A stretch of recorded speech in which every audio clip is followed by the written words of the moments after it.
രൂപതയ്ക്ക് ഇപ്പോൾ ഒരു സഹായമെത്രാനെ കിട്ടിയിരിക്കുന്നു. ഇതാ എങ്ങനെയാണ് കാണുന്നത്? അത് വളരെ ആവശ്യമായിരുന്നു. ഞങ്ങൾ അക്കാര്യം സിനഡിനോട് പറഞ്ഞു, ബോധ്യപ്പെടുത്തി. അങ്ങനെ സിനഡിനെ ബോധ്യപ്പെടാൻ സാധിച്ചതുകൊണ്ടാണ് സിനഡ് അക്കാര്യത്തിൽ താല്പര്യം എടുക്കുകയും ചെയ്യുന്നത്. കാരണം ഈ ഞങ്ങളുടെ ആളുകൾ ലോകത്തിൻ്റെ നാനാഭാഗങ്ങളിലേക്ക് വ്യാപിച്ചുകൊണ്ടിരിക്കുന്നു. അപ്പോൾ അവിടെയൊക്കെ ഞങ്ങൾക്ക് ഇടവകകളും സഭാ സംവിധാനങ്ങളൊക്കെ ഉണ്ട്. അപ്പോൾ അതെല്ലാം ഒന്ന് ക്രോഡീകരിച്ച് കൊണ്ടുപോകാനായിട്ടുള്ളൊരു സംവിധാനം വേണമെന്നുള്ളതാണ് നമ്മുടെ ആവശ്യം. ഇതിനായിട്ടുള്ളൊരു അംഗീകാരം കിട്ടിയിട്ടുണ്ട്. അതൊരു വളരെ നല്ല കാര്യമാണ്. കാരണം അല്ലെങ്കിൽ ആളുകൾ ഇങ്ങനെ ചേർത്തിക്കൊണ്ടിരിക്കുമ്പോൾ അവരെ ഒന്ന് ചേർത്ത് നിർത്താനുള്ളൊരു സംവിധാനം. നിയുക്ത പിതാവിൽ കാണുന്ന ഒരു ഗുണങ്ങളൊക്കെ എന്താണ്? എൻ്റെ കൂടെ വളരെ വർഷങ്ങളെ ഒന്നിച്ച് ജോലി ചെയ്തിട്ടുള്ളതാണ്. ഞാൻ കണ്ണൂർ സഹായം ഉണ്ടായിരുന്ന അവസരത്തിലും പിന്നെ കോട്ടയത്തുമില്ല. ഇപ്പോൾ തന്നെ എൻ്റെ കൂടെ പ്രോട്ടോസം ജലൂസായിട്ട് വർക്ക് ചെയ്യുന്നുണ്ട്.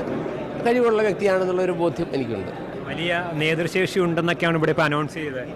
അദ്ദേഹത്തെ ഏൽപ്പിച്ച കാര്യങ്ങളൊക്കെ വളരെ ഭംഗിയായിട്ട് ചെയ്തിട്ടുള്ള ആളാണ്. നേതൃത്വം അദ്ദേഹം പല രംഗങ്ങളിലും പ്രവർത്തിച്ചിട്ടുമുണ്ട്. ആ രീതിയിൽ നല്ല കാര്യങ്ങൾ നടക്കുമെന്നുള്ള പ്രതീക്ഷയാണുള്ളത്. 37 വർഷത്തെ വൈദിക പരിചയം ഉണ്ട്. അദ്ദേഹം വൈദികനായിട്ട് 37 വർഷമായി. അപ്പോൾ അതുകൊണ്ട് വിവിധ മേഖലകളിൽ, ഇപ്പോൾ അമേരിക്ക ഉൾപ്പെടെ പല സ്ഥലങ്ങളിൽ ശുശ്രൂഷ ചെയ്ത് നല്ല റിസൾട്ടുള്ള ഒരാളാണ്. നല്ല രീതിയിൽ ശോഭിക്കാൻ കഴിയും വിചാരിക്കുന്നു. ദൈവം അനുഗ്രഹിക്കട്ടെ.